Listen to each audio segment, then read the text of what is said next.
So you've got that entrepreneurial spark, right? That feeling you want to build something amazing, but you're stuck on the what. For so many people, finding that killer business idea is the first and honestly, the biggest hurdle. Well, in this explainer, we're going to unpack a framework that'll help you spot those incredible opportunities that are, believe it or not, hiding in plain sight. Yeah, this is the big one. You want to start a business, but where in the world do you find the idea? It's a question that can feel totally paralyzing. You've got endless possibilities, so where do you even begin? It stops a lot of would-be entrepreneurs before they even start. But here's the thing. Finding an idea isn't some magical light bulb moment. It's actually a process, a method for seeing what's already there. All right, so here's our game plan. We're going to start with what I call the opportunity formula. It's the secret sauce behind every great business. Then we'll get into the nitty-gritty skills, connecting and questioning, then observing and networking, and we'll wrap it all up with learning by experimenting, which is how you turn those thoughts into a real thing. Okay, first up, the opportunity formula. Now, this isn't just some abstract theory. It's a fundamental shift in how you look at the world. It's the key to seeing the business ideas that other people walk right past every single day. It all starts right here, with this one simple idea: unmet needs. Just think of it like a gap. On one side, you have what people really truly want, and on the other, you have what they currently have to settle for. Your next great business idea? It lives right there, smack in the middle of that gap. So here it is, the formula itself, and you're gonna love how simple it is. You just take what a customer really wants, and you subtract what the market is currently giving them, what they get, and that difference, that little void right there, that is your opportunity. That's the fertile ground where a new business can grow. Let's make this real with a super simple example. Think about mouse pads. Right now, what customers get is a shelf full of generic, pre-made designs. Kind of boring.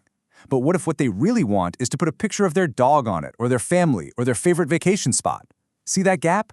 The gap between generic and personal, that's the business. That's customizable mouse pads. Simple, right?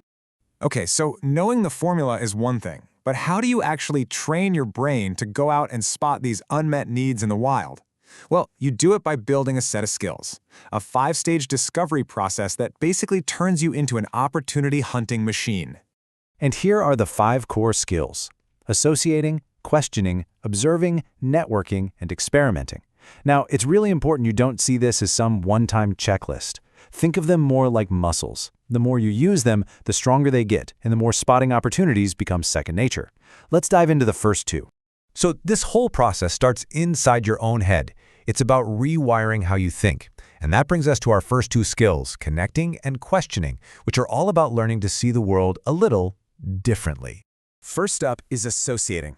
This is the creative engine of the whole process. It's about your ability to connect the dots between things that seem totally unrelated. You know, like, what if a problem in the coffee industry could be solved with a technology from, say, the world of online gaming? That weird, unexpected connection, that's where the real breakthrough ideas come from. Next up is questioning. You gotta channel your inner 5-year-old here, constantly asking, but why? Why is this done this way? Why is this process so clunky? When you challenge the status quo and you just refuse to accept, well, that's just how it is, you start to see all the cracks in the market where a brand new idea can take hold. So once you've started rewiring your own thinking, it's time to look outward to get some real-world data. And this is where our next 2 skills come into play: observing and networking. This one is fun. It basically means you need to become a professional people watcher. Get out there and just observe. Pay close attention to what frustrates people. Notice the little workarounds and hacks they invent to solve their everyday problems. You see, those frustrations and those makeshift solutions, they are like big, bright, flashing neon signs pointing you directly to an unmet need. Next, you need to tap into one of the most powerful resources you have, one that's often totally overlooked: your network. The people you know are an absolute gold mine. Go talk to your friend who's an artist, your cousin who's an engineer, your neighbor who's an accountant. Every single one of them sees the world through a different lens. They've got unique expertise, varied experiences. It's amazing how a casual conversation can unlock an idea you'd never ever find stuck inside your own bubble. Look, thinking and gathering info is crucial, but an idea is pretty much worthless if you don't do anything with it. And that brings us to our final, and maybe most important stage, learning by experimenting. An idea that's just in your head? It's really just a guess, a hypothesis. Experimenting is how you prove it. And listen, this isn't about building the whole company at once. No way. It's about creating tiny, low-risk tests. Build a super simple landing page. Go talk to 10 potential customers. Ask the tough questions. Does anybody actually want this? Would they pay for it? This cycle of trying, learning, and refining, that's how you find out what really works.